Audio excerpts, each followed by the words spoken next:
Nilikuwa tayari kabisa nimeshaweza kumnyandua kweli kweli huu rafiki wa jimama la mtaa pili anayefahamika kwa jina la Penina. Lakini wakati nimeshamnyandua, wakati nikishakuwa nimeweza kuwatema wazungu na yake wameweza kutema wazungu kweli kweli, mara ghafla tulisikia mlango ukiwa unagongwa.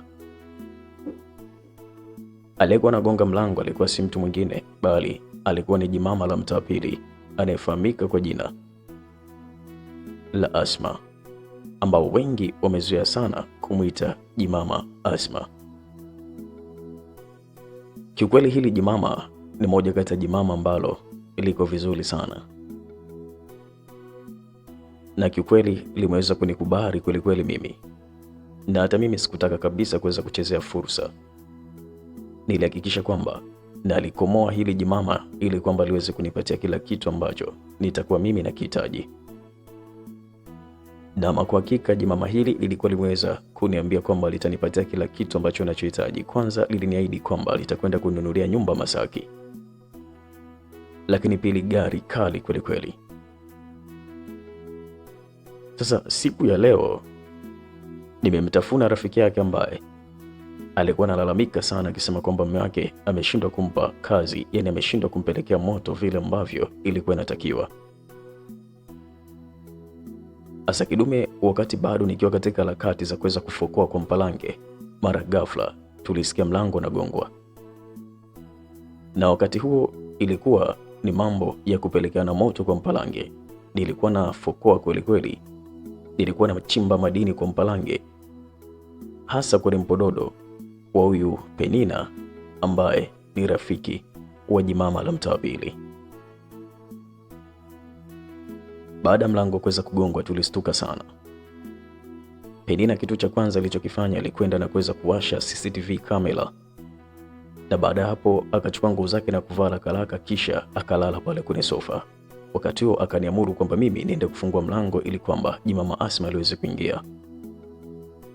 Na ni kweli jimama Asma liliweza kuingia, lakini baada ya jimama Asma kuweza kuingia humu ndani, harufu iliyokuwa inasikika humu ndani ilikuwa ni harufu ya hatari sana, kwa sababu harufu iliyokuwa inasikika humu ndani ilikuwa ni harufu ya mizagamuo. Nafikiri mnafahamu sana kuna kale kajasho ka mizagamuo, lakini pia kuna ile harufu ya mtu akizagamuliwa kwa mpalange, kunakuwa kama kuna harufu ya nya inakuwa inanukia na kunuka humu ndani. Jimama Asma lilipoweza kuingia tu lilishangaa sana kuweza kukutana na harufu kama hii, lakini pia ilishangaa sana baada ya kuweza kumuona Penina akiwa ameweza kulala kwenye sofa, na ikiwa hiki chumba huyu Penina haruhusiwi kabisa kuja kulala. Frankie, mbona nagonga hodi muda wote huu? Mlikuwa mnafanya nini nyinyi? Lilikuwa ni swali ambalo jimama alikuwa ameweza kuniuliza. Mimi nilikuwa nimelala. Oh, na huyu Penina anafanya nini huku? Swali lake nilikosa jibu la kuweza kumjibu. Baada hapo jimama Asma, kitu ambacho niliweza kufanya hapa ni kuanza kumwamsha huyu Penina na kutaka kuweza kumuuliza, lakini Frankie, mbona humu ndani nasikia kama kuna harufu mbaya kweli kweli ya kama mizagamuo hivi? Kuna nini ambacho kinaendelea hapa? Hamna kitu, labda utakuwa umehisi vibaya tu. Okay, ngoja. Jimama lilianza kumwamsha Penina ambaye alikuwa ameweza kujilaza pale kwenye sofa akiwa kajifunika na shuka kabisa kana kwamba anaumwa vile. Penina. Hebu amka. Penina aliweza kuamka na kumtazama jimama la mtaa pili. Penina, unawezaje kuja kulala huku na shemeji yako wakati vyumba viko vingi tu vya geni na unavifahamu? Jamani, nilisahau nikajikuta nimekuja tu kulala huku. Na mbona chumba hiki kinaonekana kuna nuka sana mambo ya mizagamuo? Nini ambacho kilikuwa kinaendelea? Hakuna kitu. Usitake kunitania. Wewe Frankie, nyinyi mnataka kuniletea masiala. Sasa nataka hapa ni tena usinitanie na kukagua. Na mbona hujavaa kufuli hauna? Huko yani huko kichele. umejifunika tu vikanga kanga. We leo na Franki, nikigundua kwamba umeweza kuzaga mwana na huyu Penina, nakwambia leo hapa patachimbika hapa. Baada ya kuweza kusikia hivyo kidume, nilikuwa nimeweza kuchanganikiwa sana, kwa sababu nilijua kabisa kile kitu ambacho kimeweza kutokea hapa sio kitu cha kawaida. Na hata hivyo Penina hakuweza kabisa kuingia bafuni kwa ajili ya kwenda kuoga wala kuweza kunawa. Alilala hivyo hivyo kwa kumwogopa jimama la mtaa pili linalofahamika kwa jina la Asma. Na hata mimi ilikuwa hivyo hivyo. Kwa hapa kama tungekaguliwa, basi mimi lazima ningekutwa na wazungu wameng'ang'ania kwenye tango. Lakini Penina naye kama akikaguliwa hapa, basi atakuta kisima chake kilikuwa hatari kabisa, kina maji mengi na wazungu wengi walikuwa wanaishi humo. Kwa lazima jimama hili lingeweza kustuka tu. Na sasa sijui nini kitatokea, maana tayari kabisa jimama hili linataka kuweza kumkagua Penina, maana tayari kabisa limeshaingiwa na mashaka. Kidume nikawa natetemeka tu.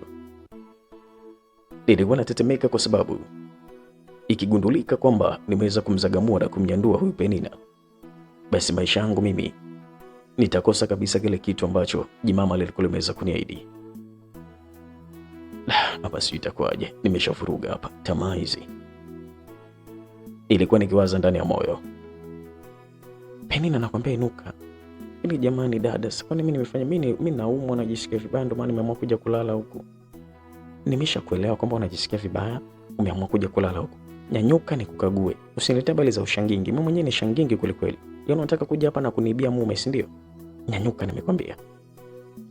Kumbuka mpenzi msikilizaji, hii ilikuwa ni kama saa 7 tu ya mchana. Yaani kweupe pe. Jimama linataka kumkagua shangingi mwenzake anayefahamika kwa jina la Penina. Penina alikuwa anatetemeka kweli kweli. Na wakati huo Asma, jimama la mtu wa pili, lilikuwa limeweza kumkazia kweli kweli. Penina ilibidi ainuke. Baada ya kuweza kuinuka, kabla ya kuweza kukaguliwa, simu ya jimama ikawa inaita.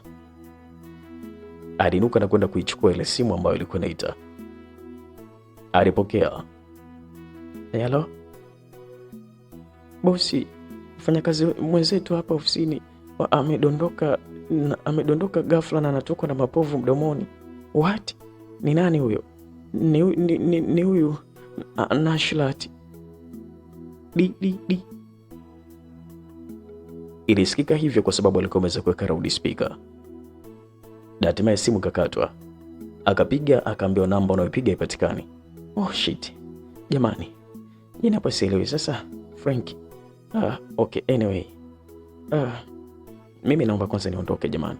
Maana kazini imetoka sasa hivi tu, alafu tena naambiwa nilipotoka pale jamani, eti kwamba kuna mfanyakazi kaanguka na tuko na mapovu mdomoni. Sijui kwamba hali yake ni mbaya sana. Napiga simu ipatikani.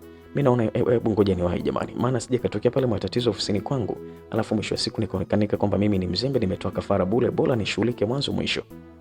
Na wale watu wanahitaji pesa pale kuwapeleka hospitali na nini, na wale ni wafanyakazi muhimu.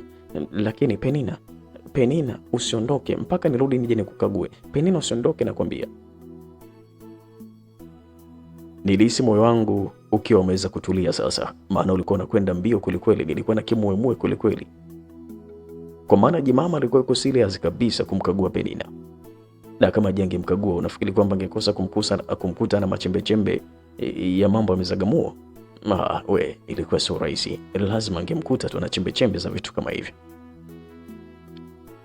Nikamwona hata Penina ameweza kunitazama na kunifinyia kajicho, na akawa anashangilia na kusema asante Mungu. Nilikuwa namuona tu ndani kwenye moyo wake namna ambavyo alikuwa anashangilia.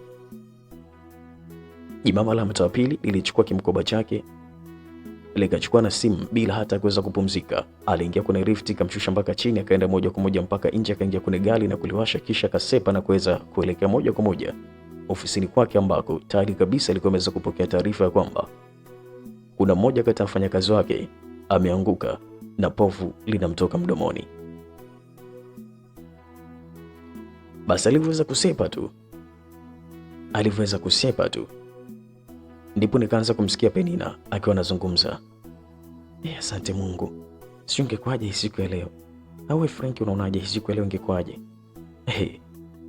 Yaani mimi mwenyewe nilikuwa nimechanganyikiwa kweli. Nilikuwa nimechanganyikiwa ile mbaya. Sasa wewe ulikuwa umechanganyikiwa nini? Wewe unafikiri kwamba huyu ana uwezo kukuacha? Huyu hana uwezo kukuacha kwa sababu anakupenda sana na anakukubali. Kimbembe kilikuwa kwangu mimi. Wewe unafikiri basi mimi nachanganyikiwa kuweza kuniacha? Mimi nachanganyikiwa kwanza vitu ambavyo mimi naye tumeahidiana. Jamani wewe Frankie, kwani wewe naye mmeahidiana nini? Wewe acha tu Penina. Ujue huyu Asma, huyu jimama hili mimi ndo msaada kwangu, namuona kabisa, kwa sababu ameniahidi kuninunulia nyumba Masaki, lakini pia ameahidi kuninunulia gari kali kwelikweli ya pesa nyingi.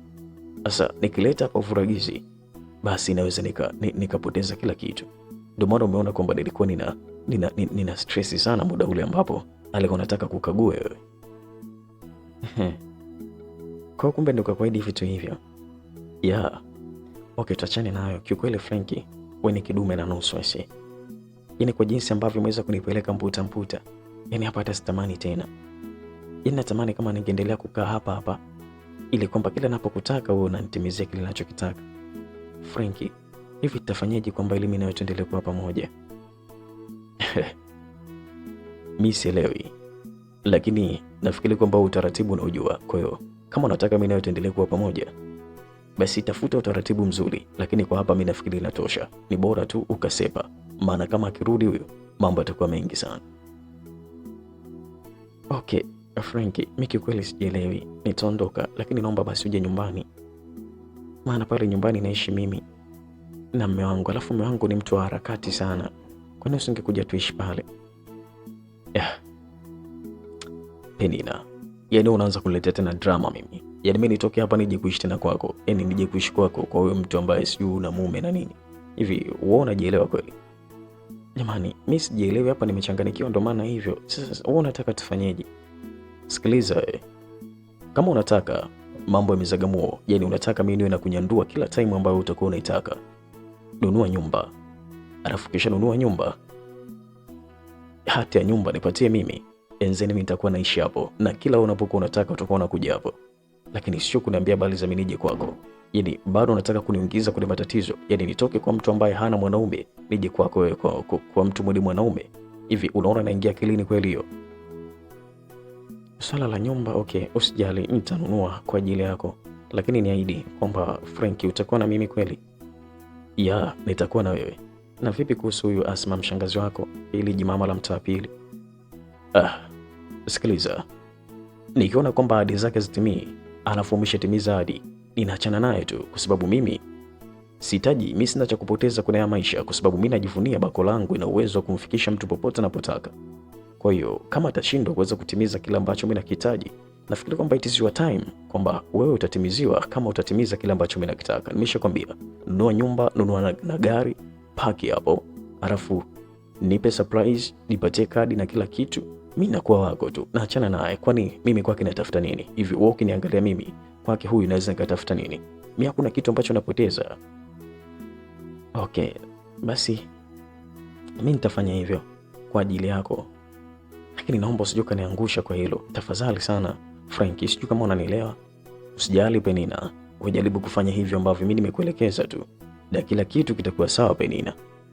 Okay, kwa hiyo hawezi kuninyandua mara ya mwisho alafu nisepe zangu kabla jimama Asma alijarudi? Unajua, hakuna cha unajua. Wakati tunazungumza hivyo, tayari kabisa Penina alikuwa ameshaweza kuinuka. Na tayari kabisa alikuwa ameshaweza kusaula kila kitu. Penina alikuwa ameweza kubaki kama ambavyo ameweza kuja kwenye ulimwengu huu. Tena ulimwengu mzito kulikweli wa mahaba. Alisogea taratibu na kuanza kutalii vyema sana kwenye mwili wangu. Kidume sikuwa na shaka wala sikuwa na pressure yoyote.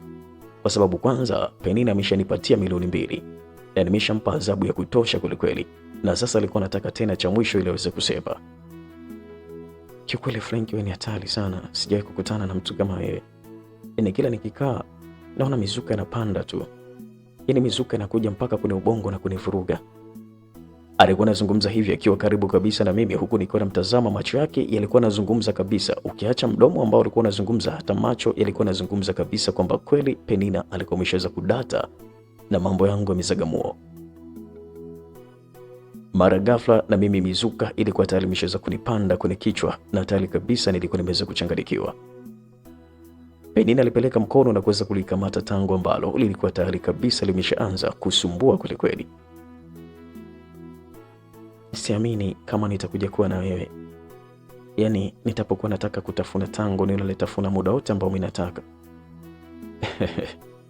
Usijali, amini hivyo, lakini imani yako ndio itakayokuponya. Ukitimiza kile ambacho mimi nimekuelekeza, basi nafikiri kila kitu kitakuwa sawa. Lakini kama utaweza kutimiza, sahau kabisa kuwa na mimi, kwa sababu mimi sipo kwenye mapenzi. Mimi mtu atakayenijali ndiye nitakayemjali, na ndiye tutakayepeana mambo mpaka mwenye atachanganyikiwa. Lakini ukienda kinyume na mimi ninavyotaka, basi sahau kuhusu hayo mambo. Usiwaze Frankie, nitafanya kila kitu kuhakikisha kwamba sikukosi kwenye maisha yangu. Alikuwa anazungumza hivi akiwa tayari kabisa ameshaweka nusu mlingoti pensi ambalo nilikuwa nimeweza kulivaa. Na sasa mtalimbo ulikuwa dede kwelikweli ukitaka kuchimba madini, na bila kupoteza muda aliukamata mtalimbo na kuweza kubugia. Akaanza kuchezesha kinyamazongo. Sekunde tu nikajikuta tayari kabisa nikiwa na mawenge kwelikweli. Baada ya muda nilimkamata na kuweza kumtupia kwenye uwanja wa 6x6, uwanja wa Jimama la mtaa pili. Baada ya hapo nilikuwa nipo pale katikati kwenye bonde la ufa nikiwa tayari kabisa naanza kupiga deki bahari kwa kutumia mdomo. Nilitembeza kwelikweli. Nikamwona kabisa Penina alikuwa kachanganyikiwa vibaya mno. Baada ya kuweza kumwona kwamba Penina alikuwa kachanganyikiwa, sikutaka kupoteza muda, kwa maana kidume nilikuwa lina tango zito, lilikuwa lina uzito wa heavyweight. Nikasema huu ni wakati. Nilianza na kifo cha mende. Katika kifo cha mende nilikuwa nashindilia sana tango kwenye kinu. Kinu kilikuwa kimeweza kulibeba tango kwa uzito hali ya juu kwelikweli, na mimi nilikuwa nikishindilia kwelikweli tango kwenye kinu. Ama kwa hakika kinu hiki kilikuwa ni kizuri sana, kilikuwa ni kinu safi kwelikweli. Bana, joka langu liliweza kupita kwenye pango bila hata ya uoga. Nilikuwa nasikilizia tu namna ambavyo Penina alikuwa kilalama kwelikweli, kama mtu ambaye alikuwa anapigwa fimbo nyingi kwelikweli, tena fimbo kali za sehemu zile za hatari kwelikweli, kama mgongoni na kichwani. Alikuwa kachanganyikiwa. Nilianza kumbonda Penina bila kusikiliza chochote, na kwa sababu tayari kabisa nilikuwa nimecheza kufika katika kilele cha mlima wa Kilimanjaro ni kama mara 3 hivi, basi safari hii ilikuwa ni ngumu sana kuweza kufika tena. Hivyo nilishuhudia wazungu wakitoka kwenye kisima cha Penina. Yani walikuwa ni wazungu wengi kwelikweli. Wengine walianguka mpaka kwenye kitanda, wengine walizagaa kwelikweli. Nilihakikisha kwamba namtembezea dozi ya maana, nilihakikisha kwamba nampa ndonga ya kutosha, ili kwamba akili iweze kumkaa sawa na achanganikiwe kabisa na mimi na afanye kile ambacho nilikuwa nakitaka. Sijawahi kukutana na kazi nzito kama hii. Ama kwa hakika wewe ni kidume cha mbegu. Jamani Frankie, hivi una uhakika kabisa mimi nitakuwa nawe siku zote? Frankie, tazama hata machozi mimi nalia ni kwa sababu yako Frankie. Usije ukanidanganya alafu mwisho siku kaishia mitini. Frankie, mbona naona kama dunia yote ni ya kwangu? Frankie, hivi sijui nisemeje mimi jamani. Frankie, nitembezee kipigo baba, maana akili yangu imeshacharuka sasa. Alikuwa anazungumza vitu kama hivyo kidume, nilikuwa sijali kabisa. Ndo kwanza nilikuwa nabadilishana naye juisi ya miwa. Baada ya hapo nilikuwa nabinya embe boribo za pale kifuani kuhakikisha kwamba kama zimeiva au la. Mara nyingine nilikuwa nazibugia embe boribo na kuweza kuzitafuna kweli kweli. Ndipo nikamshuhudia Penina akiwa kachanganyikiwa kweli kweli.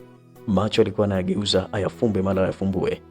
Yaani alikuwa kachanganyikiwa. Napozungumzia kuchanganyikiwa, bwana alikuwa kachanganyikiwa na bakola hii ambayo alikuwa anatembezewa hapa, mpaka mimi mwenyewe nikajua kabisa kwamba alikuwa amechanganyikiwa.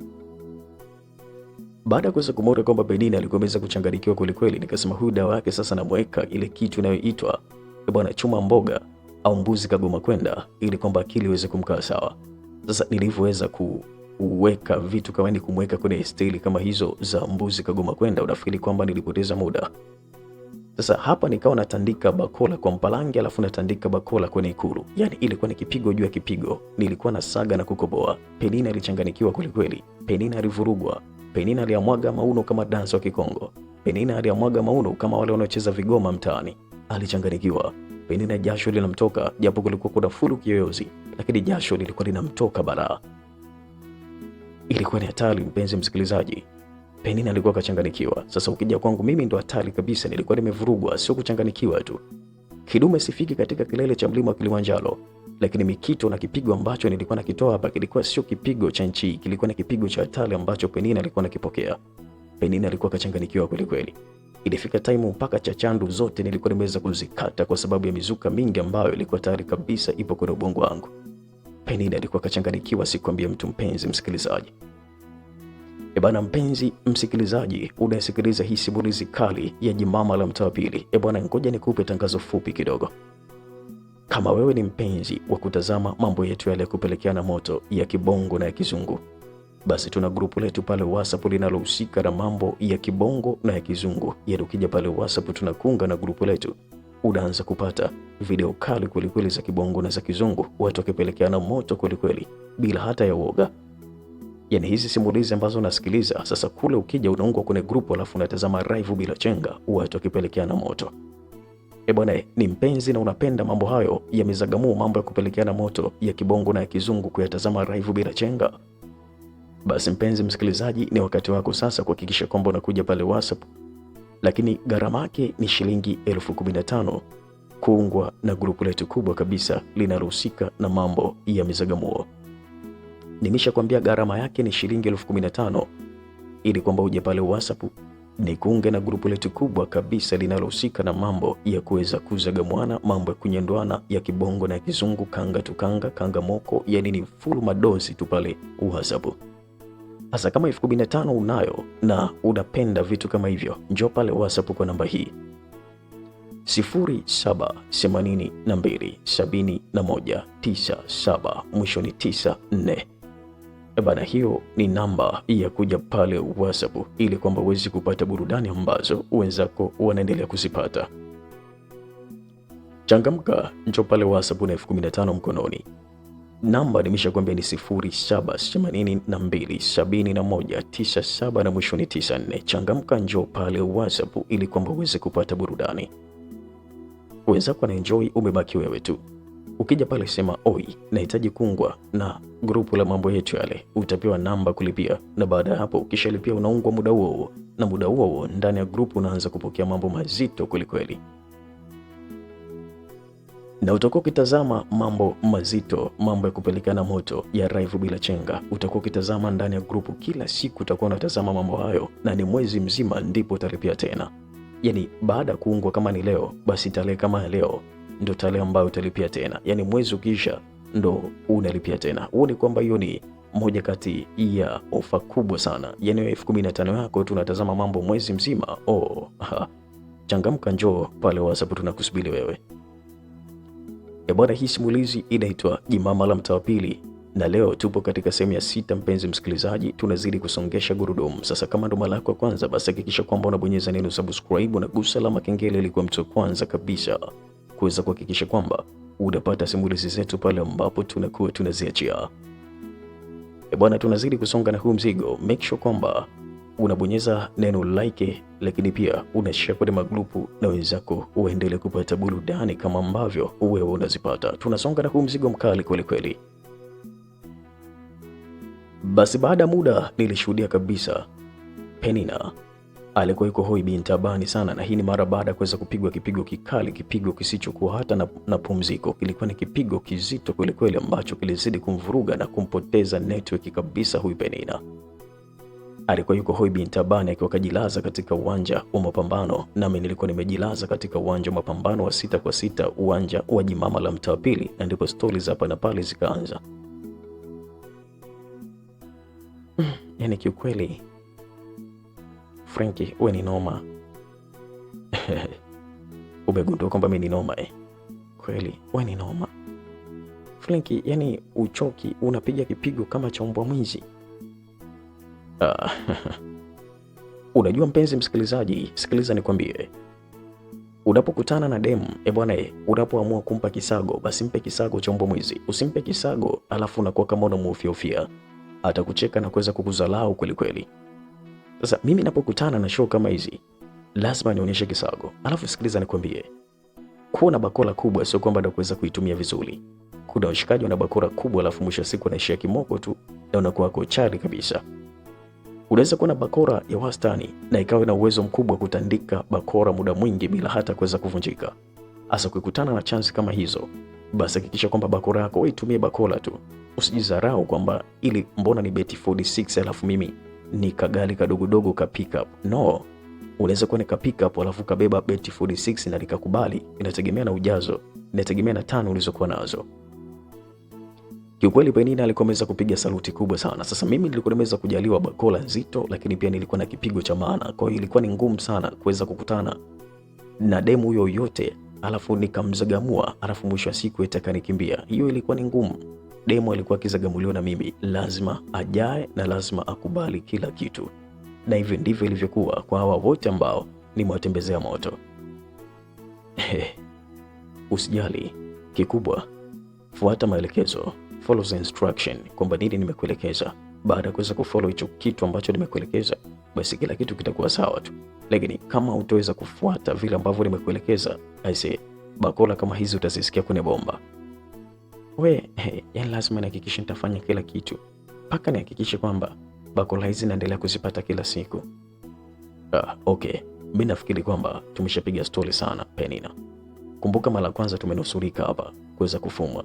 Sasa hii raundi ni ya pili. Hebu naomba basi ungevaa haraka uoge uondoke, maana mambo sijikuwa mengi hapa. Okay, basi kweli umenikumbusha. Aliinuka Penina na kuweza kuelekea moja kwa moja bafuni. Alioga vyema kabisa na baada hapo akajiseti na kujiweka sawa. Alivaa nguo zake vyema kabisa. Aliingia kwenye lifti na mimi nikaingia kwenye lifti, tukashuka mpaka chini. Tukajongea moja kwa moja mpaka kwenye gari lake. Aliingia kwenye gari lake na kuweza kunipungia mkono akiniambia kwamba bye, tutaonana siku nyingine. Na mimi nikamwambia basi hakuna shida. Lakini alipoweza kufika getini ni kama akasimamisha gari, akatoa shingo na kuweza kuniita. Mimi ndio nilikuwa nataka sasa kuingia kwenye mjengo. Ilibidi nisogee mpaka pale alipo. Nilipoweza kumkuta ndipo akazungumza. Yani jamani Frankie, nilitaka kusahau eti. Utaka kusahau nini? Jamani, hatujapeana namba za simu. Lete simu nikuandikie. Okay, sawa. Alinipatia simu yake ya bei mbaya kweli kweli. Nikachukua na kuweza kuandika namba ya simu nikamkabidhi. Okay, nitakukolo basi Frankie, sawa? Hakuna shida. Frankie, niahidi basi tutakuwa na mimi. Hilo nimeshakwambia halina shida kama utatimiza kile ambacho nimekuelekeza na mimi. Okay, lakini wewe sawa bwana, wewe linga tu. Ni kwa sababu una uwezo mkubwa. Okay, poa basi, utanicheki hapo. Hamna shida. Aliwasha gari na kuweza kuteleza. Kidume nikarudi moja kwa moja mpaka ndani, nikajitupa juu kule kabisa kwenye ghorofa ya 3, nikajitupa kwenye chumba cha ile jimama la mtaa wa pili. Nikiwa nawaza namna ambavyo kama kweli huyu Penina atatimiza kile ambacho mimi nataka, basi ama kwa hakika nitakuwa kwake. Kiukweli mimi nachoangalia hapa ni pesa tu. Kama huyu jimama la mtaa wa pili atakuwa na mambo yake ya kiwaki, ananizunguka mimi na kunidanganya kama vijana wengine, kiukweli mimi siwezi kuwa naye. Nitakachokifanya mimi ni kuhakikisha kwamba naangalia maisha yangu tu. Nitaondoka, mimi nipo kwa ajili ya pesa. Tena hata hivi huyu naona kama ananizoea vibaya. Hebu angalia mwenzake. Yaani mara moja tu amenipa milioni 2. Alafu yeye huyu sijui, ngoja kwanza nione. Lakini kiukweli mimi nipo kimaslahi bwana. Mimi siwezi kumsikiliza mtu. Mimi niko kimaslahi tu. Yaani nikipata kile ninachokitaka, basi itakuwa poa. Lakini sipopata, nitaondoka zangu. Nikiwa naendelea kuwaza mambo kama hayo, mara simu yangu ikaita. Kucheki jina, alikuwa ni jamaa wangu Mkushi, ndo kanipigia. Jose, vipi babu? Fresh Mkushi, nakwaje? Safi mwanangu. Babu, naona umepotea kabisa mshikaji wangu. Unachimba madini wapi wewe? Mimi nachimba madini hapa Dar es Salaam. Mwanangu, angalia uchimbaji wa madini ovyo mzee. Babu, shida nini kwani? Sema nini mwanangu? Mimi hapa sielewi bwana, hebu nifanyie mpango hata walaki bwana mshikaji wangu, maana wewe ulishajua wewe ni doni sasa hivi. Mkushi bwana. Geto linaendeleaje lakini liko poa? Geto lipo good babu, na vile vitu vyote ambavyo ulisema mimi nichukue, nimechukua babu. Nimechukua mflati mkubwa, nimechukua sofa zito, yani geto liko safi mwanangu. Yani huwezi kuamini bwana Jose. Yani wakija mademo hapa, wanatetemeka kweli kweli. Huwezi amini bwana. Mimi mwenyewe na wakanda kinoma ni. Asacha ubwege babu naye. Wewe unakanda vinuka mkojo, si ndio? Sasa mimi nifanyeje babu? Videmu hivi vya chuo bwana na vikanda kweli kweli na mimi. Sikiliza babu. Hebu acha mambo yako hayo. Kuwa na plani bwana. Wewe umesoma mpaka chuo mshikaji wangu, alafu akili yako ifanye kazi. Asa hivi demu hivi vya chuo vinakusaidia nini babu? Zaidi hivyo videmu mwanangu vinachukua tu hela yako tena. Ndio hapo unaniambia una shida na laki afu unavipa videmu. Hebu acha mambo. Wewe unatakiwa upewe pesa na demu babu. Hebu acha mambo yako mwanangu Jose. Mimi demu ananipaje pesa sasa bwanangu? Yaani mimi demu kabisa mwanangu anipe pesa. Sasa mimi ananipaje? Na mademu wenyewe kama wa chuo pesa wanatoa wapi? Achana na mademu wa chuo babu. Asa Jose, nikiachana na mademu wa chuo, wewe unataka nichukue mademu gani? Chukua mishangazi babu. Mishangazi ipo kibao hapa Dar es Salaam mzee, inahitaji kuzagamuliwa. Wewe unaleta habari gani mwanangu? Jose, asa mimi mishangazi mpaka kwanza kuielekeza mpaka inielewe mpaka nisagamue. Mimi naanzia wapi babu? Kiukweli niligundua kabisa kwamba mnaweza wote mkasoma mpaka chuo mkamaliza mkawa na PhD na madigrii, lakini kila mtu kwenye masuala kufikiria kuhusu pesa aisana ufikiri wake. Jamaa haelewi kwamba ataanzia wapi kwenye hii mishangazi ili iweze kumpa pesa kama ambavyo mimi napewa. Niliwaza kwamba nimpe kodi, nikasema hapana, siwezi kumpa kodi. Nikimpa kodi wote tukishakuwa kambale, ni nani ambaye atamsikiliza mwenzake? Hapa hakuna kupeana kodi, lazima atumie akili yake tu. Nitaka nimpe kodi kwamba bwana, fungua Facebook alafu weka picha kali nzito, alafu tangaza kwamba unahitaji watu wa kuweza kuwazagamua kwa mpalange, yani kila kitu unafanya. Nilitaka kabisa kuweza kumpa kodi kama hiyo, lakini kaona hapana. Ataota ndevu, mwisho wa siku wote tutakuwa tuna ndevu, yeye atakuwa kambale na mikambale. Wewe unafikiri itakuwaje? Ndipo nikamwambia, babu usijali, kama umeshindwa kabisa kuweza kuitafuta mishangazi ile kwamba iweze kukupa pesa babu, basi poa, sasa mimi nitakutumia 100,000, lakini mimi nitakutumia 200,000. Basi poa babu, nitashukuru sana sema mwanangu Jose. Wewe ndo bwanangu wa faida. Alipokuwa akizungumza hivyo, nilikuwa napenda sana vile ambavyo anaona kwamba mimi ni msaada kwake. Basi kidume sikupoteza muda kwa sababu kwenye simu kulikuwa kuna mahela mengi kulikweli, yani sijui hata nikwambiaje. Nikaingia kwenye upande wa menu ya M-Pesa.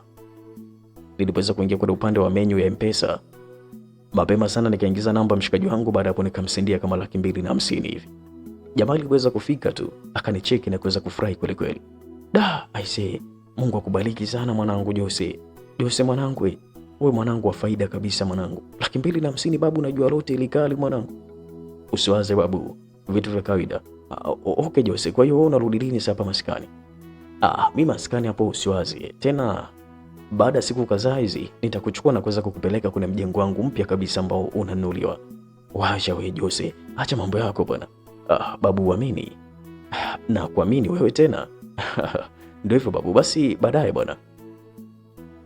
Nilikata simu baada ya kuweza kusikia mlango unagongwa, na bila shaka alikuwa ni jimama la mtaa wa pili lilikuwa limeweza kurudi. Maana kamuda kalikuwa kamekwenda sana. Ilikuwa ni kama mida saa 10 hivi kuelekea saa 11. Basi poa mwanangu.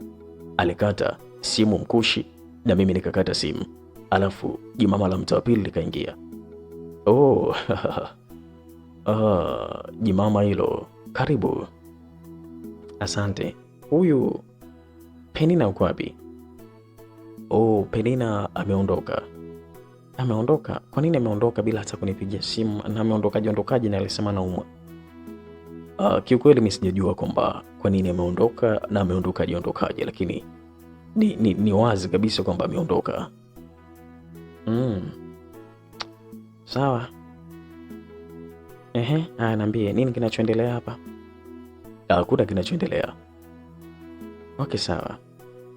Sasa hivi nataka nikuchukue, kuna nyumba fulani tukaiangalie kule Masaki.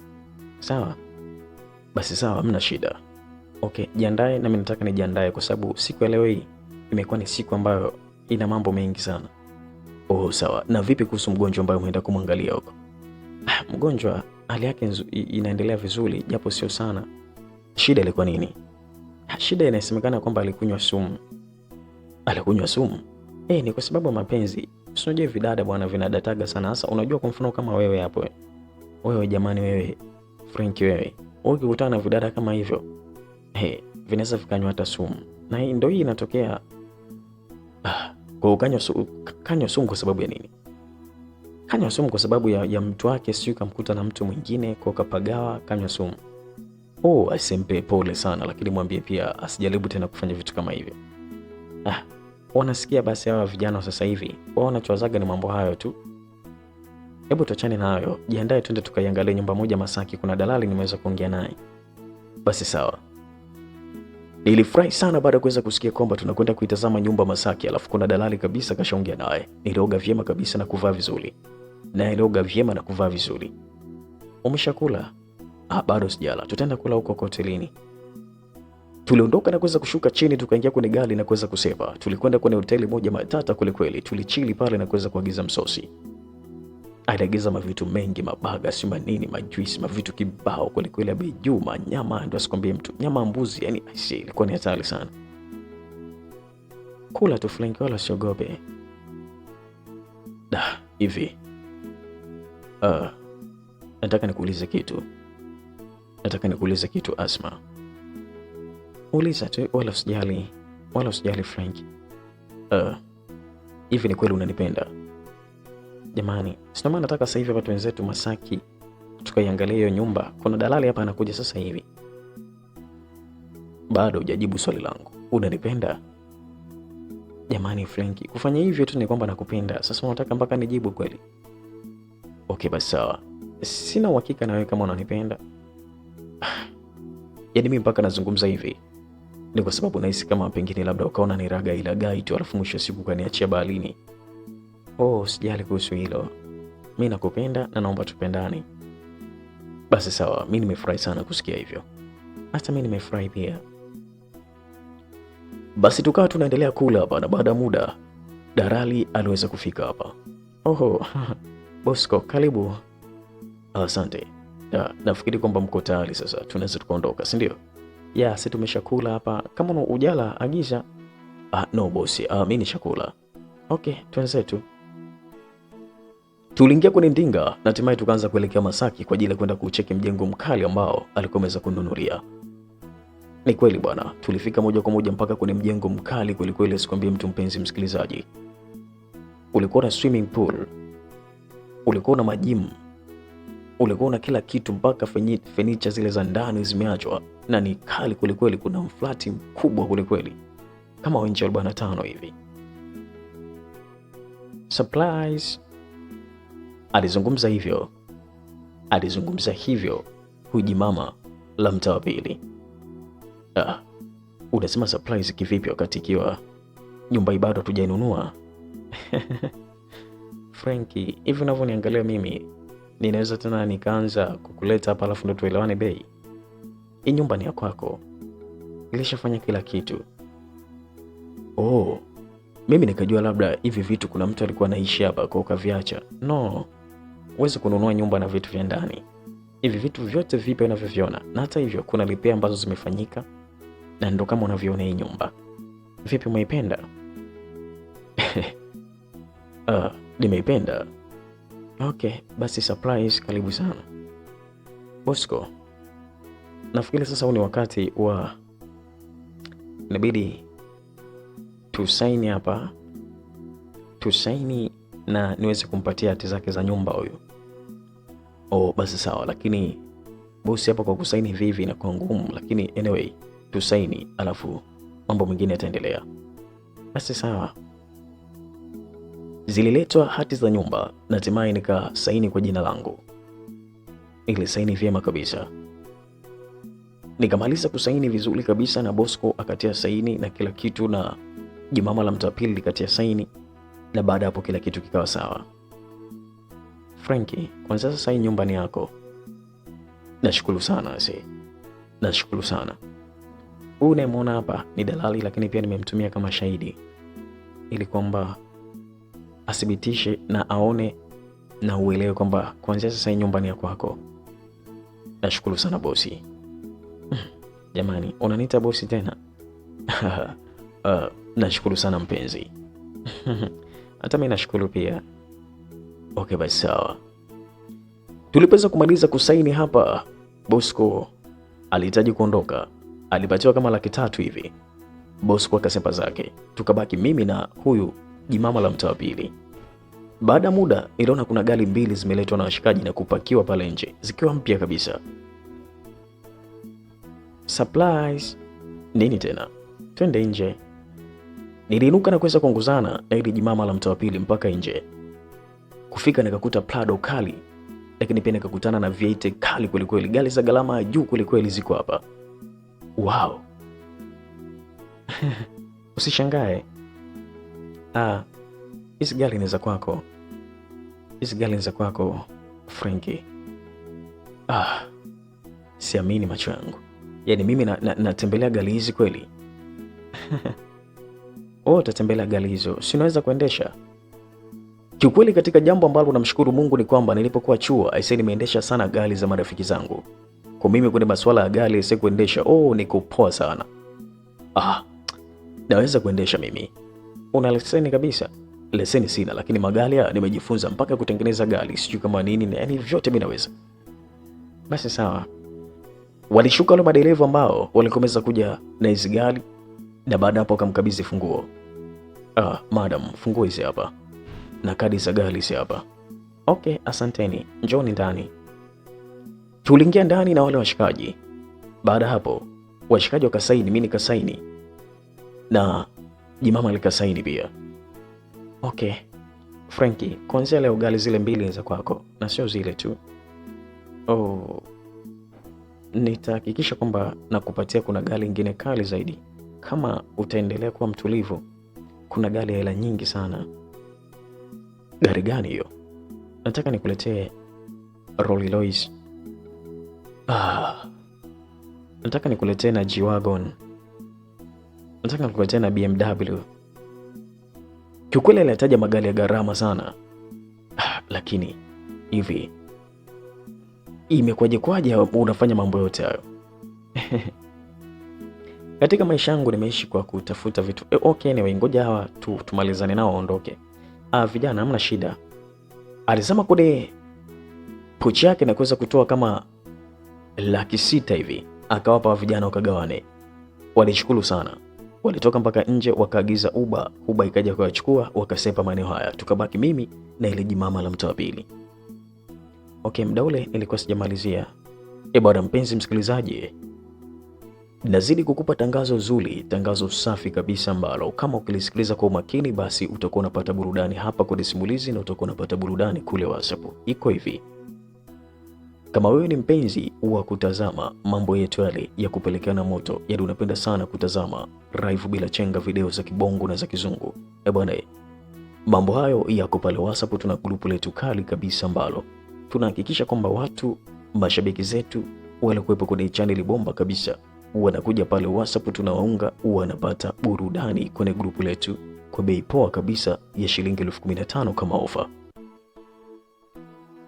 Kwa hiyo kama wewe ni mpenzi wa mambo hayo, basi jua kabisa kwamba gharama yake ni 15,000 ili uje pale WhatsApp ni kuunge na grupu letu, na utakuwa ukipata mambo yetu, yani video za kibongo na za kizungu kila siku ndani ya grupu mwezi mzima, ndipo utalipia tena. Asa je, unapenda mambo hayo na 15,000 unayo? Basi changamka, njoo pale WhatsApp kwa namba hii ili kwamba ni kuunge na grupu letu ili uweze kupata burudani pale WhatsApp. Njoo na 15,000 pale WhatsApp kwa namba hii 07 82 71 97 na mwisho ni 94. Hiyo ni namba ya kuja na 15,000 pale WhatsApp ili kwamba niweze kukunga na grupu kubwa kabisa linalohusika na mambo ya kupelekeana moto. Ukija pale sema oi, nahitaji kuungwa na grupu kubwa kabisa linalohusika na mambo ya kupelekeana moto, mambo ya kibongo na ya kizungu, mapema sana utapewa namba ya kulipia, na baada ya kuweza kulipia basi utaunganishwa kwenye grupu, na baada ya hapo kuunganishwa, muda huo huo tu utaanza kupokea mambo ya minyanduo kwenye grupu ya kibongo na ya kizungu kila siku mwezi mzima, ndipo utakuja kulipia tena. Changamka, njoo pale WhatsApp, tuko online tunakusubiri wewe. Sasa sijui wewe unasubiri nini, lakini sisi tuko online tunakusubiri wewe. Changamka, njoo pale WhatsApp tuweze kukunga ili kwamba uweze kupata burudani kama ambazo wanazipata wenzako. Kuna members kibao sana, kwa ukija pale mapema tu utakuwa ukipata burudani. Bwana, tunazidi kusonga na hii simulizi kali kabisa inayoitwa Jimama la Mtaa wa Pili. Leo tupo katika sehemu ya 6, tunazidi kukimbizana na hii simulizi. Kama ndo mara yako ya kwanza, basi hakikisha kwamba unabonyeza neno subscribe.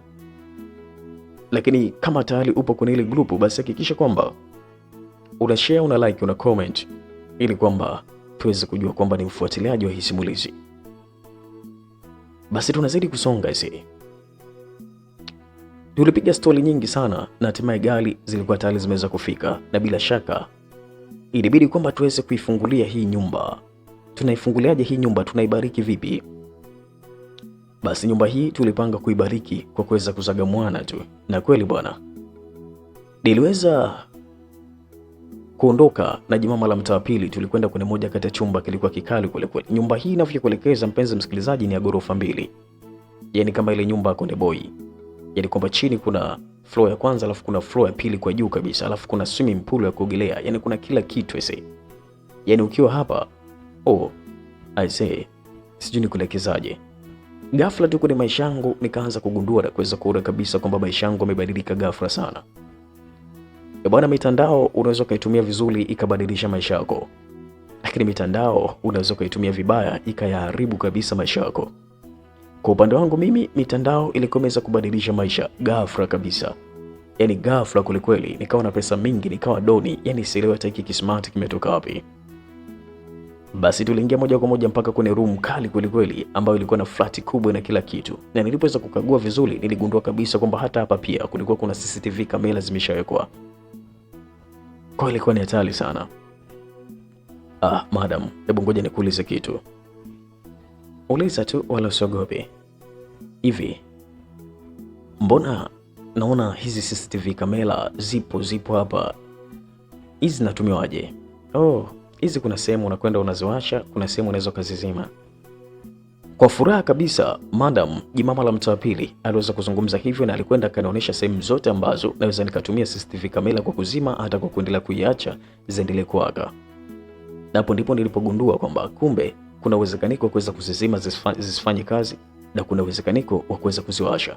Kwa nikagundua kabisa kwamba hata nikipata pisi kali, basi nikija nazo hapa nitakuwa nazima, alafu baada hapo nitakuwa nawasha. Basi baada ya kuweza kunionyesha vitu kama hivyo, tukarudi pale kwenye uwanja wa 6x6 kwa ajili ya mashambulizi sasa. Kiukweli nilimshambulia sana ili jimama la mtaa pili. Nilishambulia kweli. Na likajisikia furaha, likajisikia faraja kweli baada ya kuweza kushambuliwa, likafika kwenye kilele cha mlima wa Kilimanjaro mara nyingi zaidi. Muda huu tulikuwa tumeweza kuresti, yani tumepumzika katika uwanja wa mapambano, na hii ni mara baada ya vita kali kweli kupigika hapa. Hii ni mara baada ya Chelsea na Manchester United kuweza kushindana kweli, na hatimaye mshindi alikomeza kupatikana, ambaye alikuwa ni Chelsea, ni mimi. Mimi chama langu ni Chelsea bwana, kwa hapa nilikuwa mshindi tu. Manchester United ulikuwa tayari umeshakanyagwa. Furaha yangu mimi ni kuona kwamba maisha yako yanabadilika, Frankie. Furaha yangu mimi ni kuona kwamba unanipenda, siku zote unakuwa na mimi tu. Lakini Frankie, naomba utambue kitu kimoja. Katika maisha yangu sina msamaha kwa mtu ambaye atakomeza kunisaliti. Siwezi kumuua, lakini ikibidi naweza nikamuua, au naweza nikanyang'anya kila kitu changu ambacho mimi nimeweza kumpatia. Alikuwa anazungumza hivyo, lakini mimi nikawa na discuss kwamba kama tayari kabisa hati zote nimeshaweza kuzimiliki, sasa huyu anawezaje kusema kwamba atazichukua tena? Nikaanza kumuhisi kama ni mtu ambaye anaota tu. Nilitaka nimuulize, lakini kuna acha nikaushe tu, nisije nikatoa maana kwenye sehemu ambayo haitakiwi maana kuweza kutolewa. Alizidi kuzungumza. Kwa hiyo Frank, naomba kuwa makini sana, kwa sababu utakachokwenda kukitafuta kwa video vyako vingine kwangu mimi unaweza ukakipata tena ukakipata kitumbua na ukakitafuna vile unavyotaka na mpaka ukachoka. Kwa sioni haja ya wewe kwenda kutafuta kitu kingine tofauti na hichi nilichokuwa nacho mimi. Ila kama utafanya hivyo Frank, basi jua kabisa kwamba utakuwa mwisho wako. Utakwenda mwisho wako kwa na mimi. Na kama usitaweza kukuvumilia, kwa sababu msaliti ni mtu ambaye tayari kabisa kupendi. Kwa siwezi kukaa na mtu ambaye nipendi. Na imani umeniahidi kabisa kwamba unanipenda. Na naomba iwe hivyo. Usije ukaleta mambo kinyume tofauti na hichi ambacho tunazungumza. Frank, utanikwaza. Na hatimaye mimi sitaweza kuvumilia. Mimi sio mtu wa msamaha. Mimi ni mtu wa kutoa action, Frank. Alizungumza hivyo huku tukiwa tumeweza kupumzika kwenye uwanja wa 6x6, uwanja wa Makamuzi, uwanja wa mapambano. Wakati huo alikuwa anachezea tu ndevu zangu za hapa kidevuni. Usijali Asma, mimi siwezi kwenda popote, niende popote kwenda kutafuta nini, na ikiwa nimepata toto zuri linalonipenda limenipa kila kitu. Asma, ama kwa hakika wewe ndio umebadilisha kabisa maisha yangu. Sasa mimi nawezaje tena kwenda sehemu nyingine, na ikiwa wewe Asma umeweza kubadilisha maisha yangu? Asma, wewe ni wa pekee, wewe ni special. Hakuna mwingine anayeweza kuchukua hii nafasi isipokuwa ni wewe mwenyewe tu unaweza kuchukua hii nafasi kwa mara ya pili. Nilizungumza hivyo kidume nikiwa najiamini kweli kweli. Nilizungumza hivyo nikiwa najiamini sana sana. Basi jimama la mtaa wa pili liliweza kufurahi sana. Lilifurahi kweli kweli baada ya kuweza kulipiga saundi na kuliambia kwamba liko peke yake na hakuna mtu ambaye anaweza kuchukua nafasi hii tena. Basi tulicheka hapa na kufurahi, tukakamuana tena, na baada hapo jimama lilikwenda jikoni kwenda kunionyesha namna majiko yalipo na likaanza kupika. Na kamuda kalikuwa kamekwenda, mpenzi msikilizaji, hii ilikuwa sasa inaenda kwenye saa moja kuelekea saa 2. Basi huwezi kuamini kwamba siku hii ya leo tulikula msosi tukazagamwana kwelikweli kwenye hii nyumba mpya kabisa ambayo alikomeza kununulia. Na hatimaye asubuhi ilipoweza kufika, jimama alikaniambia kwamba tuondoke sasa turudi kule kwenye jumba lake kubwa kwelikweli kule Oysterbay. Basi likaniambia kwamba niendeshe gari ambazo nimenunuliwa, na ni kweli niliingia kwenye gari, niliwasha gari yake akaiacha hapa hapa, tukachukua ile gari ambayo ni V8 nikaiendesha na hatimaye tukaelekea moja kwa moja mpaka nyumbani kwake. Basi tulivyoweza kufika pale nyumbani kwake kama kawaida, akaniambia nishinde pale, nami nikamwambia hakuna shida. Yeye akaniambia kwamba anaelekea kazini lakini atatumia masaa 2 tu, na baada hapo atakuwa amerudi, tuendelee kumweleka. Frankie, kiukweli mimi hapa sasa hivi hata kazi sifanyi sana, ndio maana nimeajiri wafanyakazi wengi, na yote kwa sababu nahitaji muda mzuri sana. Kwa hiyo nisubiri hapo niende kazini mara moja, nikirudi nataka nikuchukue twende sehemu nzuri, tukakae tupige story, tubalizi, tule raha tu. Mimi nataka ule raha na sio upate karaha, sawa? Basi hakuna shida. Basi baada ya kuweza kuzungumza vitu kama hivyo, ni kweli kabisa asubuhi hii alikomeza kuiandaa supu hapa, tulinywa vizuri kabisa, na baada hapo aliingia kwenye ndinga na kuweza kuelekea huko kazini kwake. Basi baada ya kuweza kuelekea kazini, mimi nilikuwa nimeweza kupumzika hapa, mara nikashangaa simu yangu ikiwa inaita. Kucheki namba ilikuwa ni ngeni. Nilipoweza kupokea nikasikia sauti kama ya mtu ambaye nilikuwa namfahamu hivi. Bwana mpenzi msikilizaji, nazidi kukukumbusha kwamba kama wewe unapenda mambo ya mizagamuo, yaani unapenda sana mambo ya kupelekeana moto, kuyatazama live bila chenga, yaani unapenda sana mambo hayo, basi sisi tunazo video za kibongo na za kizungu pale WhatsApp. Kwa hiyo kama unapenda vitu kama hivyo, njoo pale WhatsApp tukuunge na grupu letu ili kwamba uweze kutazama live bila chenga pale WhatsApp. Lakini gharama ya kuweza kuungwa na grupu ili kwamba uweze kupata video kali kama hizo, basi gharama yake ni 15,000. Kwa uchangamka, kama una 15,000 hapo sasa hivi na ni mpenzi, yani unapenda sana vitu kama hivyo, basi njoo pale WhatsApp tukuunge na grupu letu kwa gharama ya shilingi 15,000. 15,000 unayo na ni mdau wa vitu kama hivyo, basi njoo pale WhatsApp kwa namba hii 0782 71 97 na mwisho ni 94.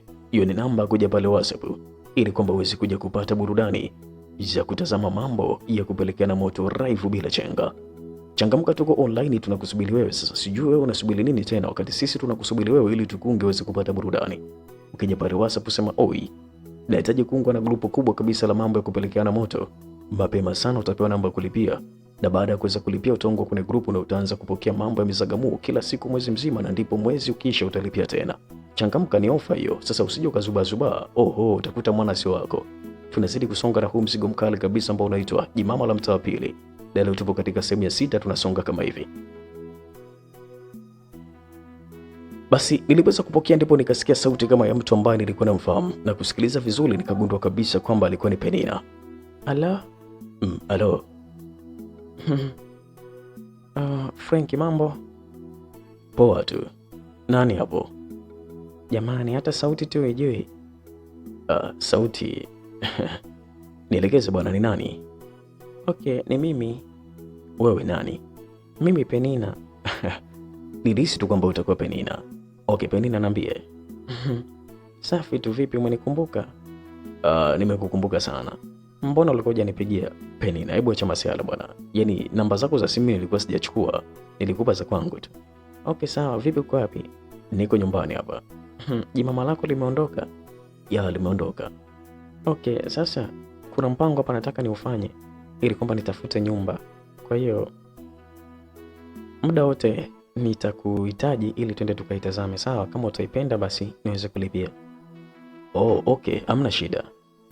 Basi sawa, nilikuwa nataka nikutaarifu kuhusu hilo, tutaongea baadaye. Okay, hamna shida. Alikata simu na ndipo nikagundua kwamba naye kabisa anafanya mpango wa mimi kuweza kuipata nyumba. Nikasema hakuna noma, nikipata hiyo nyumba naweza nikaweka wapangaji. Itakuwa bomba sana. Taweka wapangaji na mshikaji wangu atakuwa anakaa sasa pale bure kabisa, alafu ndio atakuwa anachukua kodi na kunipatia mimi. Nikaanza kutengeneza mipango mingi sana. Basi nilitulia hapa. Baada ya muda, ilipoweza kufika mida fulani hivi, jimama la mtaa pili liliweza kurudi kutoka huko kazini. Baada ya kuweza kurudi likanikuta hapa. Kunikuta hapa likanichukua na moja kwa moja tukaelekea juu kabisa kule kwenye ghorofa ya juu kabisa. Kitu cha kwanza likahitaji mambo ya misakamuo tu. Tulisakamuana kweli kweli. Baada ya kuweza kusakamuana, tulipumzika, likaenda likaandaa chakula cha mchana, tukala vyema kabisa. Baada hapo tukarudi tena kupumzika. Wakati wa kupumzika, mimi usingizi ulinipitia bwana. Usingizi ulipoweza kunipitia, jimama likaanza kuwaza vitu fulani kwenye kichwa chake. Hapa inabidi tu niweze kuangalia kwenye CCTV kamera kwamba nini ambacho kiliendelea. Na wasiwasi sana na yule rafiki yangu Penina. Yawezekana yule alishazagamuana na huyo Frank. Alikuwa akiwaza hivyo jimama, na kweli aliweza kuinuka. Wakati mimi nilikuwa nimechoka kweli. Bwana, hii shughuli sio poa, ya kupeleka moto ni hatari. Sometimes unachoka kweli, unalala usingizi mzito kama ulikuwa unalima. Basi jimama likainuka na kuweza kuelekea kwenye kachumba kake ambako waga anakwenda kuangalia sasa rekodi zote ambazo zimeweza kutokea hapa nyumbani. Aliangalia akaiona ile rekodi ambayo Penina ndio ilikuwa siku ya kwanza amekuja. Akaona rekodi ambayo ilikuwa inaonyesha kabisa mimi nilikuwa nimegundua kila kitu na kusikia. Akaona rekodi ambayo nilikuwa na Penina kule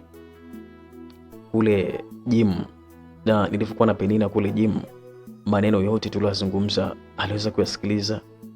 Akaona rekodi nyingi, lakini rekodi ya mwisho ambayo alikuja kuiona ni hii ya raundi ya mwisho ambayo ilikuwa ni rekodi ambayo nilikuwa nimeweza kumpelekea moto kweli Penina, alafu ndo alikuwa ameweza kusepa ile rekodi ya kuweza kufumaniwa, kwa sababu Penina alikuwa ameweza kuzima, yani alikata mitambo, haikuonyesha. Sasa ikaja kuonyesha ile ambayo tulikuwa tumeiwasha, alafu kumbe tulikuwa tumesahau bana kuweza kuizima, alafu tukajikuta tumezagamuana hivyo mimi na Penina. Sasa ile ndo aliona. Oh, jimama alivyoweza kuiona ile, aise, kwanza hata pumzi zikaanza kumkata, akaanza kuhema juu kama mtu ambaye anataka kufa.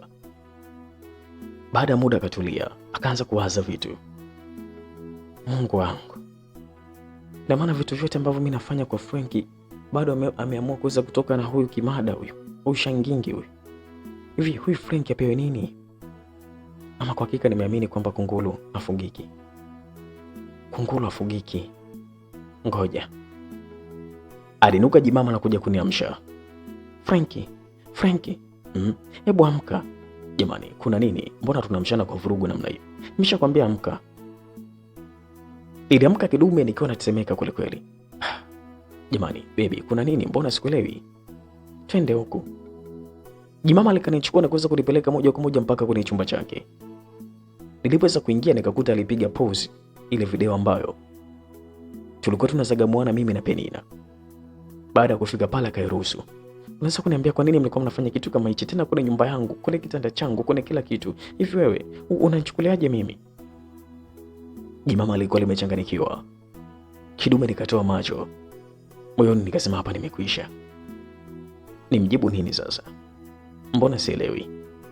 Ingekuwa kama ni story basi ningesema kwamba ni story tu ambayo mtu kamletea story ya uongo.